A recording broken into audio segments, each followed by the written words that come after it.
libro de los Salmos, el Salmo 19.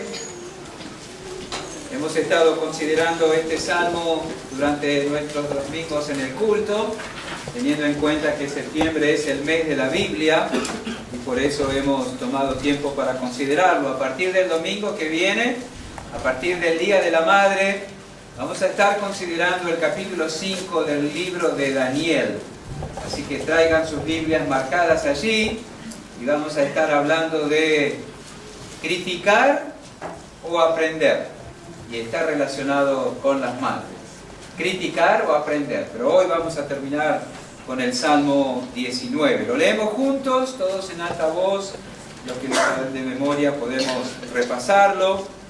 Al músico principal, Salmo de David.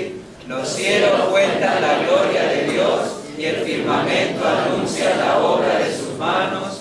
Un día emite palabra a otro día, y una noche a otra noche declara sabiduría. No hay lenguaje ni palabras, ni es oída su voz. Por toda la tierra salió su voz, y hasta el extremo del mundo sus palabras. En ellos puso tabernáculo para el sol, y este, como esposo que sale de su tálamo, se alegra cual gigante para correr el camino. De un extremo de los cielos es su salida, y su curso hasta el término de ellos, y nada hay que se esconda de su calor. La ley de Jehová es perfecta, que convierte el alma. El testimonio de Jehová es fiel, que hace sabio al sencillo. Los mandamientos de Jehová son rectos, que alegran el corazón. El precepto de Jehová es puro, que alumbra los ojos. El temor de Jehová es limpio, que permanece para siempre. Los juicios de Jehová son verdad, todos justos. Deseables son más que el oro, y más que mucho oro afinado, y dulces más que miel, y que la que destila del panal. Tu siervo es además amonestado con ellos, en guardarlos hay grande galardón. ¿Quién podrá entender sus propios errores? Líbrame de los que me son ocultos. Preserva también a tu siervo de las soberbias, que no se enseñoreen de mí. Entonces seré íntegro y estaré limpio de gran rebelión. Sean gratos los dichos de mi boca y la meditación de mi corazón delante de ti, oh Jehová, roca mía y redentor mío. Oremos. Padre Celestial, te damos muchas gracias por permitirnos colocarnos ante la Escritura en esta noche. Seguramente hay cosas que nos han perturbado el alma, puede que haya cosas que estén tirando nuestra mente en direcciones opuestas, preocupaciones, inquietudes. Quizás, Señor, nuestro ánimo no está reposado, pero te rogamos, te pedimos que por tu Espíritu tú aquietes nuestras mentes, nuestros corazones, y nos ayudes a disponernos a que con disciplina prestemos atención a tu voz. Con disciplina, con reverencia, con cuidado, con humildad, con mansedumbre, tal como nos enseña la Escritura. Recibid con mansedumbre la palabra implantada. Te rogamos, Señor, que así sea para tu gloria. Usa la Escritura en nuestros corazones. En el precioso nombre de Jesús. Amén. Pueden tomar asiento, muchas gracias. Con cuánta información contamos hoy en día, ¿verdad? Continuamente estamos bombardeados por noticias. Hemos hablado de eso en algún momento durante esta serie en el Salmo 19. A diario somos bombardeados por noticias de diferentes fuentes y noticias que tratan sobre diferentes asuntos, ¿verdad? Algunas de esas noticias nos pasan desapercibidas, otras nos llaman la atención por un momento y en otras nos detenemos. Y es probable que en algunas de las que nos detengamos es porque de alguna manera nos afectan, ¿no? Subió la nafta, subió el gas natural, subieron los impuestos, etcétera, etcétera. En esas noticias de alguna manera nos detenemos porque va a implicar que vamos a tener que tomar decisiones respecto a lo que se está proclamando o publicando allí. Hay noticias que nos conmueven. Por ejemplo, hoy leí acerca de las heridas que va a dejar esa sucesión de terremotos y erupciones volcánicas en Indonesia. Cientos de personas muertas, cientos de personas heridas, internadas, hospitalizadas, cientos de personas desaparecidas. Realmente noticias que nos conmueven. Hay noticias que no nos interesan. En el sitio que estaba mirando de noticias había una que decía: encuentran la tumba perdida de Papá Noel. ¿Qué importancia tiene eso, no es cierto? Pero bueno, estaba ahí la noticia. Parece que encontraron una tumba en una iglesia en una ciudad de Turquía que pertenecería a ese obispo Nicolás que dio lugar a la leyenda de Papá Noel. Pero una noticia por la que uno pasa rápidamente, ¿no? Y hay otras noticias que nos interesan y que quizás nos obligan a responder de alguna forma. Por ejemplo, los 10 alimentos o ingredientes que debería comer lo menos posible. Uno antes de leerlo ya sabe que son las cosas más ricas, seguramente. Pero cuando uno es mayor como yo y tiene algunos problemas de salud, entonces a esas noticias hay que prestarles atención, ¿no? Carnes procesadas, margarina, gaseosas, etc. Hay que prestarle atención, hay que tomar nota y nos obligan a hacer algunas cosas respecto a lo que acabamos de leer. Dios habla hoy. Eso es el mensaje del Salmo 19. Dios habla hoy. Dios habla a través de los cielos. Eso dicen los primeros 6 versículos del Salmo 19. Dios habla a través de los cielos. Los cielos muestran, dice, cuentan la gloria de Dios y el firmamento anuncia la obra de sus manos, en lo que los teólogos han dado a llamar la revelación general, porque todos los hombres de todas las épocas, de todas las edades, de todo tipo, en cualquier cultura, en cualquier lugar del planeta están expuestos a ese conocimiento. Dios habla también a través de la ley, de su palabra escrita, en lo que los teólogos llaman la revelación especial, de lo que hablan los versículos 7 al 10, ¿verdad? Pero también Dios habla a través del Espíritu Santo. Cuando el Espíritu Santo aplica la revelación general y la revelación especial al corazón del pecador, en forma personal, exige de nosotros una respuesta. No está dado el Salmo para que uno diga: ¡qué fantástico! Los cielos cuentan la gloria de Dios. No está escrito el Salmo para que simplemente digamos: ¡qué maravillosa la ley de Jehová! Algo de eso escuchamos hoy en la clase de la escuela dominical. Venimos a una iglesia donde se predica la sana doctrina, pero eso no es todo. Lo importante es vivir la sana doctrina, vivir en conformidad con la verdad, la maravilla de la revelación escrita. Pero la maravilla de la revelación general y la maravilla de la revelación escrita demanda una respuesta que se da en el pecador cuando el Espíritu Santo aplica la verdad al corazón. Y de eso hablan los últimos versículos del Salmo 19. Tu siervo es además amonestado con ellos, en guardarlos hay grande galardón. ¿Quién podrá entender sus propios errores?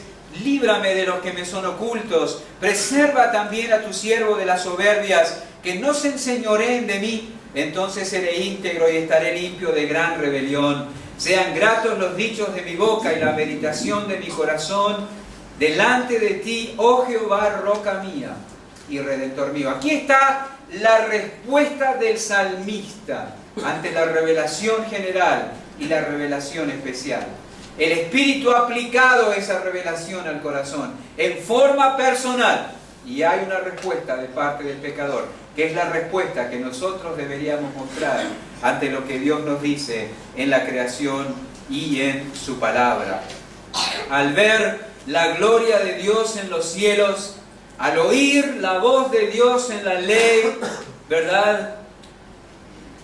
Eso produjo, mejor dicho, una respuesta en el corazón del salmista que vamos a examinar hoy. 4 cosas encontramos que comprende la respuesta del salmista a la gloria de Dios manifestada en los cielos y a la voluntad de Dios revelada en la ley escrita. 4 cosas incluyen esta respuesta del salmista. En primer lugar, encontramos una recepción agradecida. A mí me enseñaron en homilética que los puntos tienen que empezar con la misma letra, así es más fácil de recordar, y a veces uno tiene que recorrer el diccionario de sinónimos para encontrar las palabras que puedan estar en los puntos, ¿no? Pero una recepción agradecida. El salmista agradece en el versículo 11 la revelación que Dios ha hecho de sí mismo y la recibe la revelación que Dios ha hecho de sí mismo en la creación y en la Escritura. Tu siervo es además amonestado con ellos, en guardarlos hay grande galardón.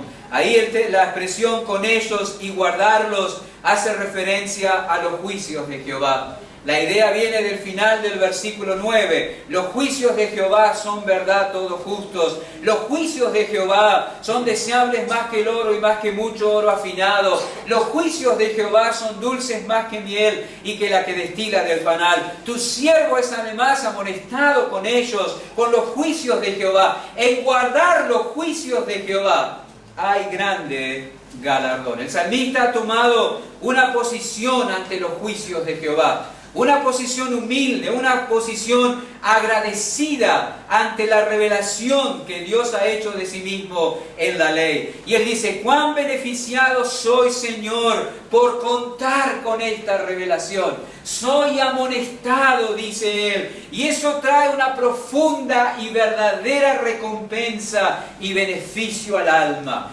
¡Cuánto beneficio! ¡Cuán bendecido, Señor! ¡Cuán beneficiado soy por contar con esa revelación!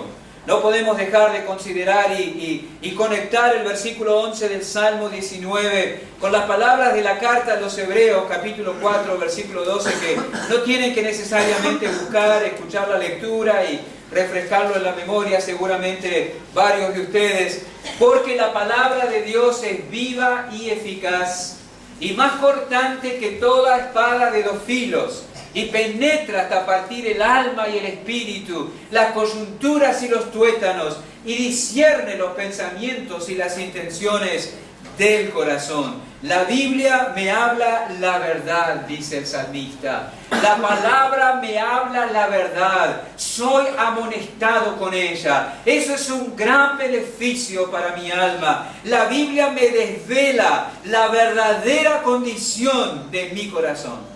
En contraste, el Dios glorioso que me deja ver su gloria en la creación y quien da a conocer su voluntad en la Escritura, en contraste con el Dios glorioso que me deja ver su gloria en la creación y que me hace oír su voz en la Escritura, puedo ver mi propia indignidad. Tu siervo es además amonestado con ellos. Yo recibo esa revelación con gratitud. Encuentro gran beneficio en eso y me hace también tomarla como cierta. Me beneficia tener la revelación. Me beneficia oír la revelación. Me beneficia creer esa revelación. El salmista ha recibido con gratitud la revelación divina. Es para mí. Tu siervo es además amonestado con ellos, para mi beneficio. De esa manera puedo yo pararme correctamente, adecuadamente ante el Dios de la gloria. ¿Sabe que uno de los mayores beneficios de la Escritura, entre tantos que pudiéramos enumerar, es que me veo libre del autoengaño del cual soy víctima por causa del pecado? Si tú quieres ver y conocerte a ti mismo, y vamos a hablar de eso un poquito más, no escuches a Sócrates, ¿verdad? No es la manera. No mires adentro, mira la Escritura. Abre la Escritura. Serás amonestado con la verdad y confrontado con la realidad de tu propio corazón y te verás libre del autoengaño que produce en mí el pecado. La certeza de cómo son las cosas, la certeza de saber cómo son realmente las cosas, me es absolutamente gratificante. Cuán grande es la posibilidad de estar engañados en cuanto a nosotros mismos, pero la Escritura, empuñada por el Espíritu, me expone a la verdad, me amonesta, y eso es bueno para mí. Guardarlo, recibirlo, es una gran recompensa, es un gran beneficio para mi alma. No muchos aprecian la Escritura, lamentablemente no les gusta lo que dice o lo que leen en ella, ¿verdad? Por eso tenemos tantas iglesias donde la predicación ha sido sustituida por el entretenimiento.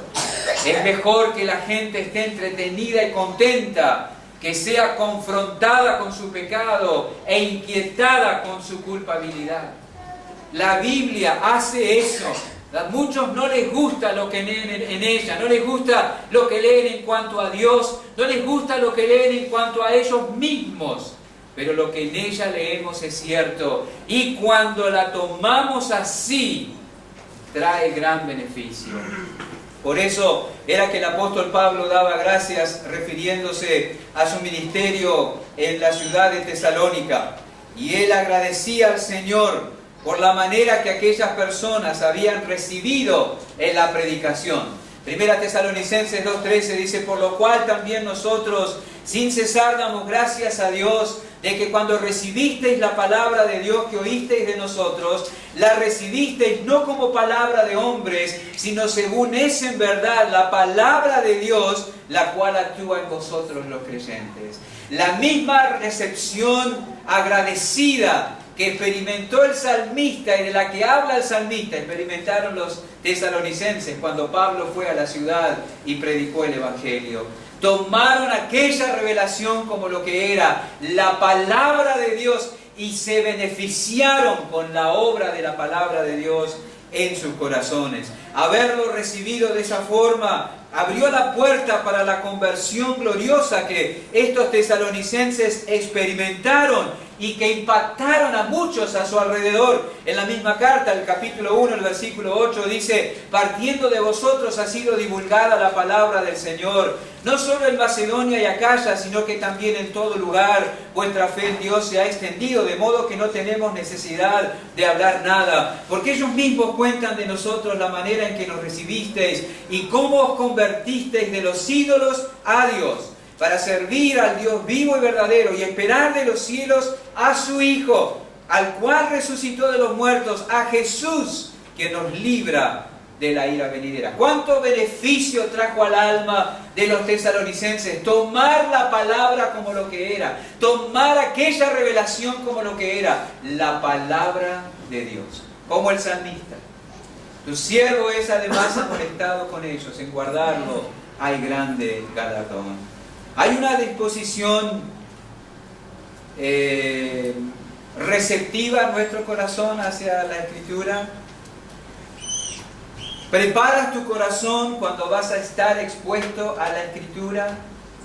Así como te preparas físicamente, ¿preparas tu corazón para venir y exponerte a la predicación de la palabra? ¿Aprecias lo que el Señor te ha legado, entendiendo que si no fuera por esta revelación, viviríamos engañados en cuanto a nuestra condición y rumbo a la perdición? ¿Cuántas veces hemos agradecido al Señor? Señor, gracias por tu palabra.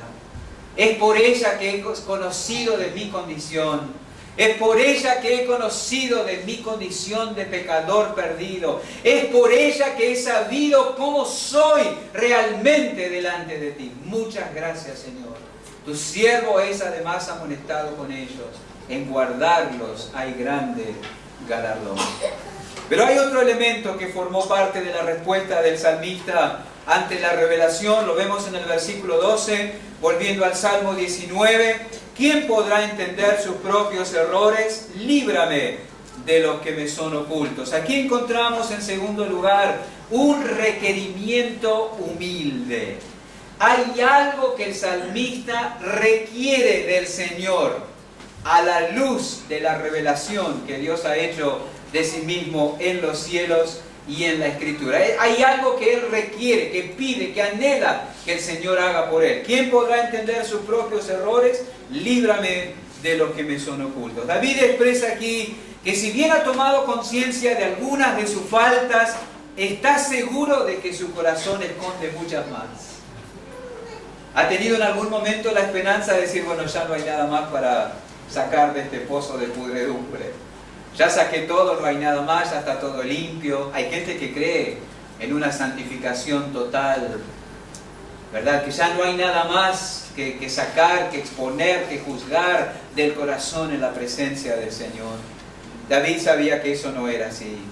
Él sabía que seguramente había secretos, pecados ocultos en su corazón, de los que él no tenía conciencia. Y a la luz de la gloria del Dios del cielo revelada en el firmamento y oyendo la voluntad revelada de Dios en la Escritura, él dice: me doy cuenta que soy un pecador, pero me temo y me parece que debe haber mucho más pudredumbre y perversión en mi corazón. Por eso le requirió al Señor: líbrame de aquellas cosas de las que no soy consciente. Solo tú, Señor, puedes hacer manifiesta a mi conciencia aquellos pecados y tendencias de mi corazón que yo desconozco. Una de las características del pecado, y se ve que David lo tenía en claro, era que el pecado engaña y no nos permite ver la profundidad de nuestra maldad. Hermanos, si nosotros tuviéramos un conocimiento natural de la pecaminosidad de nuestro corazón y de cuánto ofendemos al Dios de la gloria con nuestro pecado, si tuviéramos un conocimiento natural de eso, acudiríamos por nosotros mismos a Él para clamar por misericordia. Pero no hay uno solo que haya llegado a ese conocimiento. No hay una sola persona en el mundo, no ha habido ninguna época de la historia, una persona que haya llegado a ese conocimiento aparte de la obra de la palabra y del Espíritu Santo de Dios. No hay nadie que se haya dado cuenta de la profundidad de su pecaminosidad mirando el cielo solamente. No hay nadie que haya llegado a una experiencia de conversión mirando solamente la creación. Es por la obra del Espíritu y la palabra. En la carta que Pablo escribió a los romanos, no necesitan buscarlo porque son versículos conocidos también, seguramente para la mayoría. Dice, como está escrito, Romanos 3:10, no hay justo ni aún uno, no hay quien entienda, no hay quien busque a Dios. ¿Tomaron nota? No hay justo. No hay quien entienda. Este conocimiento no es natural en nosotros. No hay quien busque a Dios, porque si entendiéramos, buscaríamos al Señor. Pero es Él que debe hacer penetrar la luz de la verdad para que nosotros tomemos conciencia de la profundidad de nuestro pecado.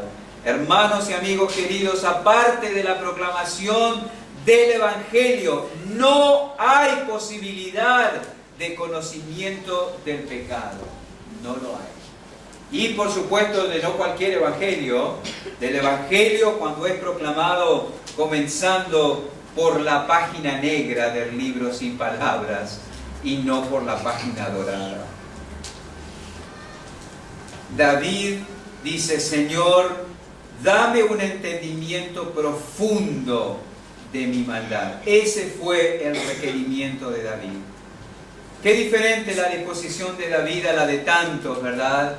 Hay muchos que no aceptan lo que Dios manifiesta acerca del corazón del hombre. Hay muchos que no aceptan lo que Dios manifiesta acerca del pecador. Hay muchos que no aceptan lo que Dios ha dicho y manifiesta en cuanto a Cristo. ¿Cuántos dicen: yo no soy un pecador, yo no necesito un Salvador? ¿Quién es Dios para decirme qué debo hacer? Lo mismo preguntó Faraón en el libro de Éxodo capítulo 5 versículos 1 y 2, cuando Moisés se acercó a él comisionado por el gran Yo Soy. Después Moisés y Aarón entraron en la presencia de Faraón y le dijeron: Jehová, el Dios de Israel, dice así: deja ir a mi pueblo a celebrarme fiesta en el desierto. Y Faraón respondió: ¿quién es Jehová para que yo oiga su voz y deje ir a Israel? Yo no conozco a Jehová, ni tampoco dejaré ir a Israel. Después supo quién era Jehová. Después lo supo.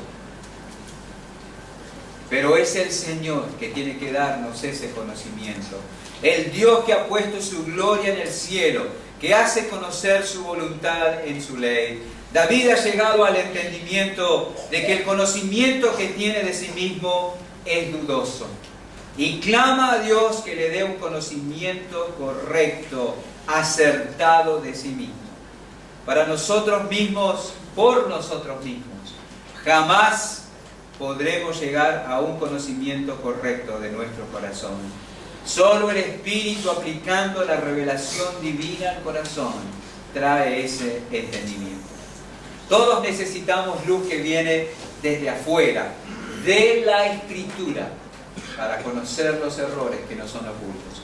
Hay algo interesante en el Evangelio de Lucas, y ahí sí quiero que me acompañen, sin perder el Salmo 19, porque ese es nuestro texto. Pero en el Evangelio de Lucas, el capítulo 12, el versículo 13, encontramos un suceso interesante en el ministerio del Señor Jesucristo en la tierra. El Evangelio de Lucas, el capítulo 12, a partir del versículo 13, leemos así: le dijo uno de la multitud: Maestro, di a mi hermano que parta conmigo la herencia. Mas él le dijo: Hombre, ¿quién me ha puesto sobre vosotros como juez o partidor? Y les dijo en el versículo 15: Mirad y guardaos de toda avaricia, porque la vida del hombre no consiste en la abundancia de los bienes que posee. También les refirió una parábola diciendo: la heredad de un hombre rico había producido mucho, y él pensaba dentro de sí diciendo: ¿qué haré? Porque no tengo dónde guardar mis frutos. Y dijo: esto haré: derribaré mis graneros y los edificaré mayores, y allí guardaré todos mis frutos y mis bienes, y diré a mi alma: alma, muchos bienes tienes guardados para muchos años, repósate, come, bebe, regocíjate. Pero Dios le dijo: necio, esta noche vienen a pedirte tu alma, y lo que has provisto, ¿de quién será? Así es el que hace para sí tesoro y no es rico para con Dios. Aquí le fue presentado al Señor lo que llamaríamos una demanda justa. ¿Cuántas veces ha pasado y cuántas veces pasará? Los hermanos están en paz mientras los padres viven, pero los padres mueren y empieza la gran discordia por los bienes heredados, ¿no es cierto? Eso es desde el comienzo del mundo. Y aquí tenemos un caso así. Un hombre que vino al Señor pensando que Cristo era también letrado, abogado, ¿no? Señor, dile a mi hermano que parta la herencia, una demanda justa. ¿Por qué uno se va a quedar con lo que es de otro? La demanda era realmente pertinente, pero debajo de la demanda había otra realidad. El hombre y la gente alrededor no la vieron. El hombre pensaba de sí mismo como una víctima, y la gente alrededor seguramente pensó que también era una víctima de la injusticia de parte de su hermano. ¿Pero qué vio Cristo detrás de eso? Que detrás de la demanda había avaricia. El hombre se vio a sí mismo como víctima, pero Cristo lo vio como un avaro. ¿Quién podrá entender sus propios errores?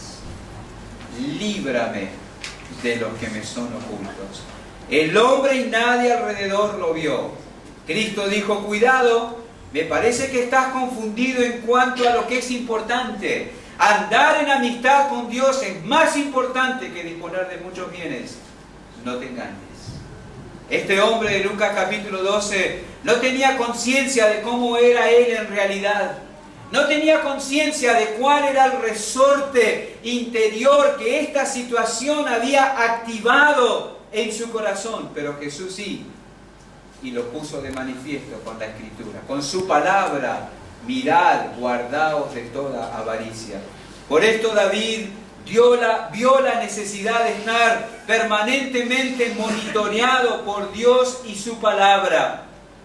¿Verdad? Me temo que hay cosas ahí en lo profundo, Señor, y quiero que tú me las hagas saber para tratarlas debidamente.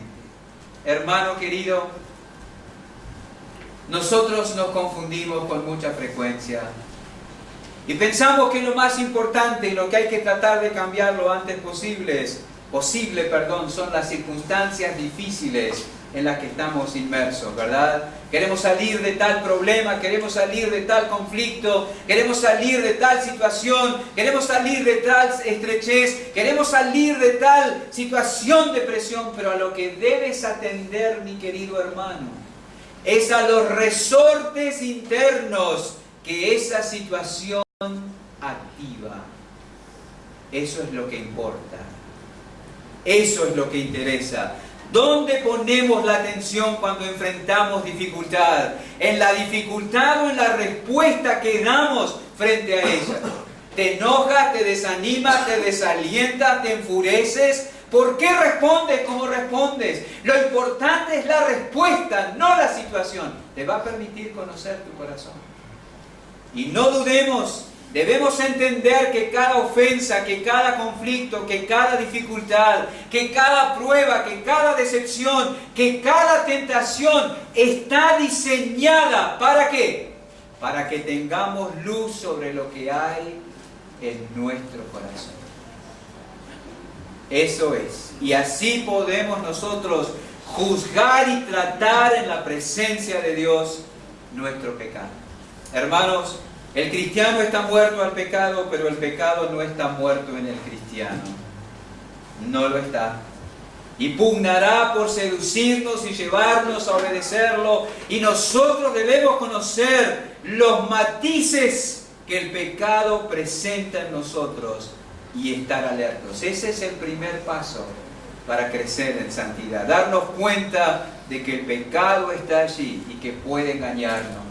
Está agazapado y esperará la oportunidad, la circunstancia para que se manifieste. En ocasiones se manifestará que somos avaros, codiciosos, rencorosos, obstinados, no perdonadores, murmuradores, y vaya a saber cuántas cosas más. Y eso es lo importante, tomar conciencia de lo que se manifiesta de nuestro corazón. Déjeme decirle que pasando el tiempo, esta conciencia de vulnerabilidad frente al pecado va en aumento. No es que uno pierde ese temor de pecar, no es que uno pierde esa vulnerabilidad, no es que uno piensa o puede pensar, mejor dicho, que ya no habrá ocasión de caer. No, no, no. Esa conciencia de vulnerabilidad frente al pecado, pasando el tiempo, va en aumento. En un creyente que anda con el Señor, la confianza en sí mismo disminuye con el paso del tiempo y la conciencia de vulnerabilidad debe aumentar. 1 Corintios fue escrita en el año 55 después de Cristo. Y ahí Pablo se llama a sí mismo el más pequeño de los apóstoles. Bueno, Pablo, no te quedes. Tampoco es que sos el más pequeño de los recolectores de basura, con todo el respeto por ese trabajo. Sos el más pequeño de los apóstoles, no es poca cosa. Entre el año 60 y 62 fue escrita la carta a los Efesios. Y ahí Pablo se llama a sí mismo el más pequeño de los santos. O sea, hubo un cambio en la perspectiva de Pablo. Primera Timoteo fue escrita entre el 62 y el 64. Pablo murió presumiblemente en el 67. En el 64, cuando escribió Primera Timoteo, Pablo se llamó a sí mismo el primero de los pecadores. Qué progreso descendente, ¿verdad? Descendente. Así es en la vida del creyente. Señor, cuanto más ando contigo, cuanto más me expongo a la revelación, cuanto más la verdad obra en mi corazón, me doy cuenta que hay más y más y más maldad allí. Revélala, sácala a luz, Señor, para que la pueda juzgar en tu presencia. Un progreso descendente. En tercer lugar, volviendo al Salmo, David sigue expresando su respuesta una vez que la revelación ha sido aplicada a su corazón. Y en el versículo 13 leemos: preserva también a tu siervo de las soberbias, que no se enseñoreen de mí, entonces seré íntegro y estaré limpio de gran rebelión. Aquí hay en tercer lugar un reconocimiento sincero de parte de David. Preserva también a tu siervo de las soberbias, que no se enseñoreen de mí, entonces seré íntegro y estaré limpio de gran rebelión. La aplicación de la revelación divina por el Espíritu al corazón de David le hizo ver que la posibilidad de irse muy lejos de Dios, motivado por la soberbia. Él reconoce la posibilidad de que la soberbia se llegue a enseñorear de él. Alguien ha llamado a la soberbia el peor de los pecados. La soberbia está en la raíz de todo pecado.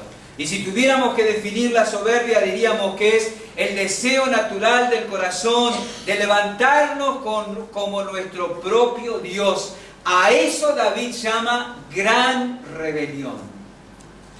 Presérvame, Señor. Yo veo la posibilidad, reconozco de que la soberbia puede llegar a enseñorearse de mí y ser yo culpable de esta gran rebelión. Un abierto desafío contra el Dios que manifestó su gloria en la creación, en la palabra, en su Hijo. Esto era una preocupación válida para David. Nosotros leemos en el libro de Números capítulo 15, y si llegan ahí, léanlo conmigo, y si no, escuchen la lectura.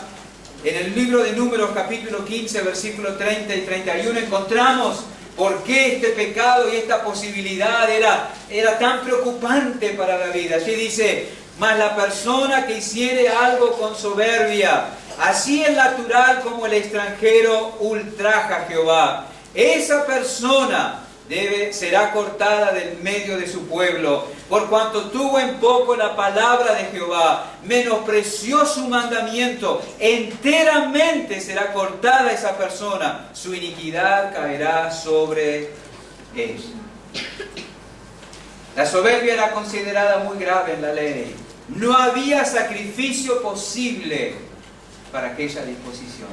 El que actúa con soberbia en contra de la palabra de Dios, sus mandamientos y su ley, debe ser cortado entre el pueblo. David dice: Señor, viendo tu gloria en la creación y oyendo tu voz en la ley, me doy cuenta de que yo soy un candidato posible para moverme con soberbia. Y te ruego, Señor, que no lo permitas. Presérvame de eso. David temía esa posibilidad, entendía que no estaba exento de caer en esa maldad. Señor, entiendo que puedo cometer la irracionalidad de pretender levantarme por encima de ti. Líbrame, presérvame de esa disposición del corazón. Quizá David ya sabía que tenía problemas con esa actitud de corazón, ¿verdad? Presumiblemente David ya había sido tentado a ir en esa dirección. Cuando leemos acerca de David, ustedes pueden leer en casa después el primer libro de Samuel, capítulo 16, el primer libro de Samuel, capítulo 18, leemos que David tenía mucho de qué enorgullecerse, ¿verdad? Él tenía muchos dones, él tenía belleza física y él tenía gran carisma. Los textos que describen a David lo presentan como una persona envidiable realmente por las cosas con las que Dios lo había dotado para la vida y para el servicio. Y quizá en algún momento esto puede que hubiera llegado a subírsele a la cabeza. Soy tan hábil, soy tan hermoso, soy tan capaz, soy tan adecuado, soy tan amado, soy tan valiente, no necesito a Dios. David dice: Señor, no permitas que yo llegue a pensar así. Al recibir la palabra y someterme a ella, tomo nota de que esto podría pasarme. Reconozco que me puede pasar y no quiero que eso suceda. Señor, yo puedo actuar con soberbia e irme muy lejos de ti. Un reconocimiento sincero.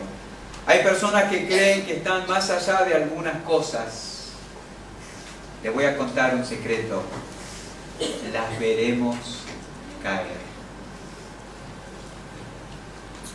Porque antes de la caída se eleva el corazón del hombre.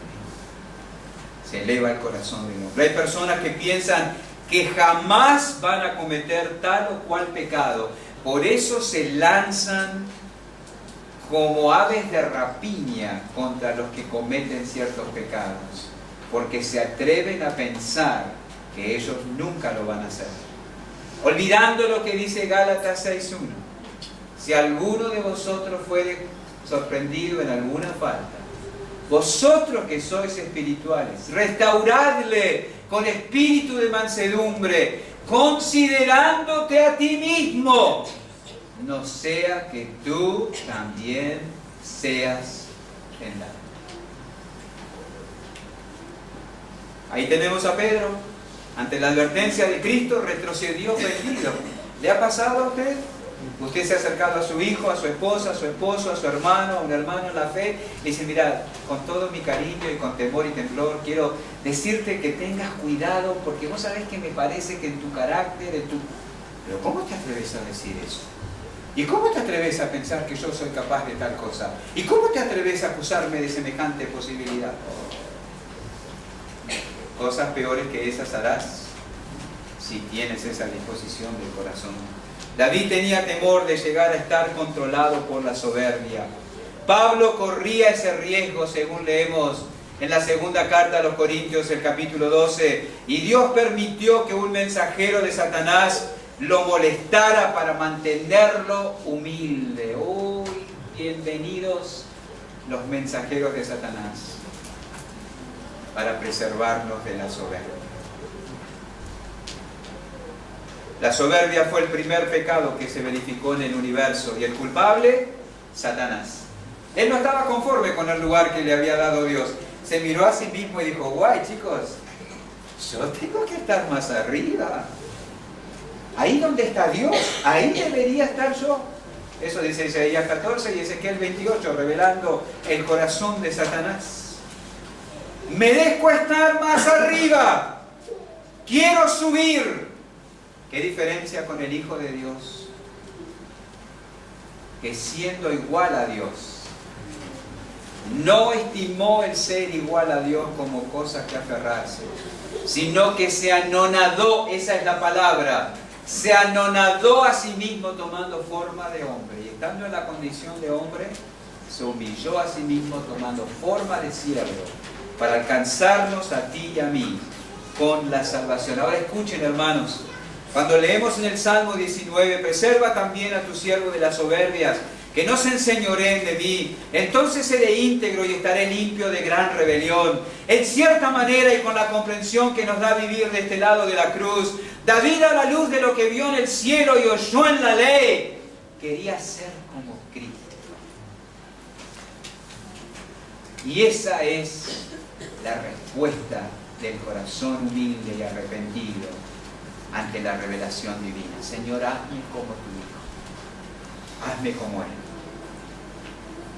No oponiéndome a Dios y a su voluntad como lo hizo Satanás, sí sometiéndome a Dios y a su voluntad como lo hizo Cristo.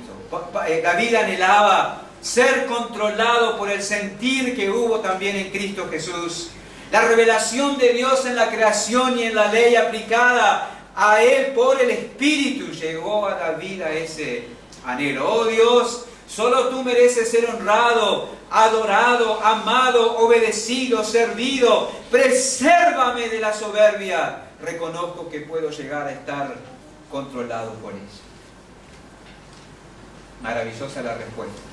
Y la última cosa, versículo 14, Salmo 19. Sean gratos los dichos de mi boca y la meditación de mi corazón delante de ti, oh Jehová, roca mía y redentor mío. Parte de la respuesta de David, del salmista, ante la gloria de Dios revelada en el cielo y ante la voluntad de Dios revelada en la ley, también incluye una rendición completa. Sean gratos los dichos de mi boca y la meditación de mi corazón delante de ti, oh Jehová, roca mía y redentor mío. Al llegar a este texto debemos recordar qué cosas llenaban la mente de David, qué conceptos están determinando su pensamiento. Él está pensando seguramente en sacrificios y ofrendas. Cada vez que el hombre tenía conciencia del Dios de la gloria y del don de la vida eterna, se vuelve en adoración. Vemos a Noé, vemos a Abraham, edificando altares, rindiéndose en ellos ante el Dios que se había revelado a ellos y los había bendecido abundantemente. David se ve a sí mismo. David, a la luz de la gloria de Dios en el cielo y a la luz de la voluntad revelada de Dios en la ley escrita, se ve a sí mismo, se coloca a sí mismo sobre el altar al cerrar el salmo. Y él le dice: Señor, quiero honrarte y agradarte con todo mi ser. Cuando él habla de boca, habla de conversación, habla de la vida pública. Cuando él habla de corazón y meditación del corazón, habla de la vida secreta. A la luz de lo que conozco de ti, a la luz de cómo tú te has revelado a mí, lo que quiero, Señor, es agradarte tanto en mi vida pública como en mi vida secreta. Cuando el adorador venía ante Dios en el Antiguo Testamento, debía traer un animal perfecto. No debía tener ningún defecto, de lo contrario estaría mostrando menosprecio a Dios.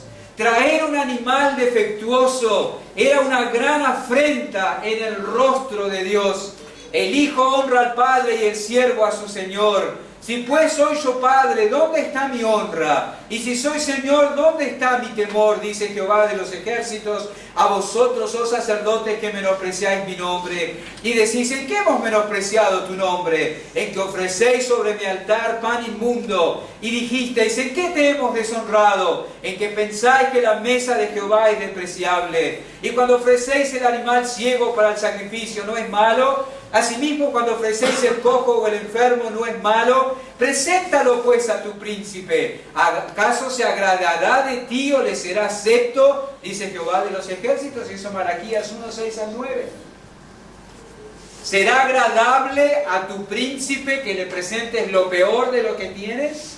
Y la palabra agradable tiene que ver con grato, del versículo 14 del Salmo 19.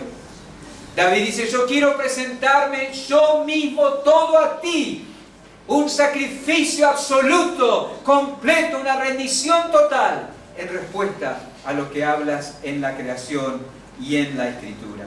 David, subyugado ante el Dios que se había revelado a él, se ofrece en sacrificio y quiere ser un sacrificio perfecto. Después de ver quién es Dios, él quiere rendirse completamente a él. Igual que Pablo. ¿Cuál fue la primera pregunta de Saulo de Tarso tirado en la puerta de Damasco? ¿Quién eres, Señor? Y después que supo quién era, ¿cuál es la segunda pregunta? Señor, ¿qué quieres que haga? David vio quién es el Señor y luego se rinde en forma absoluta, se ofreció a sí mismo en sacrificio.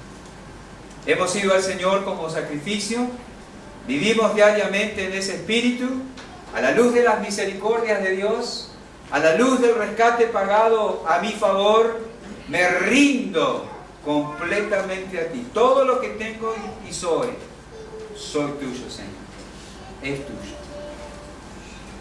Hermano y amigo, ¿has recibido con gratitud la revelación que Dios te ha dado?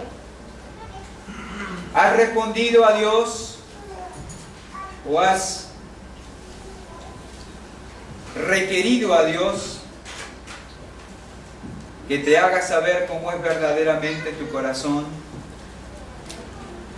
¿Has reconocido que eres capaz de irte muy lejos contra Él por la soberbia, de tal manera que necesitas que Él te preserva de ella? ¿Te has rendido completamente a Él para hacer su voluntad? Esa sería la respuesta adecuada ante el Dios que se ha revelado en el cielo y en la Escritura. Hermanos, cuando el Espíritu aplica en forma personal la revelación general y la revelación especial al corazón, el resultado final es una rendición absoluta y completa. Eso enseña el Salmo 19. Gracias al Señor por su palabra. Padre, gracias te damos por habernos permitido estar en la Escritura. Y rogamos que tú apliques la Escritura al corazón de cada uno de nosotros conforme a nuestra condición delante de ti, para que tu nombre sea glorificado en nuestras vidas. En Jesús oramos. Amén. Pónganse de pie, vamos a terminar cantando las palabras del Salmo 19, versículo 14. Cantamos las palabras del versículo 14 del Salmo 19 y luego de eso estamos terminados.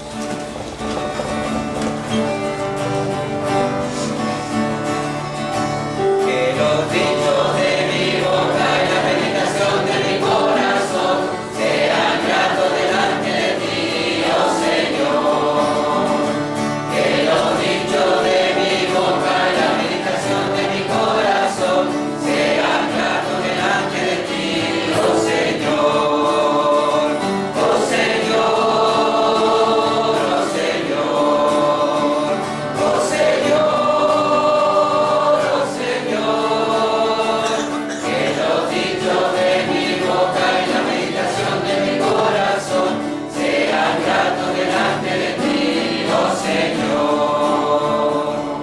Saludarse unos a otros, estamos terminados.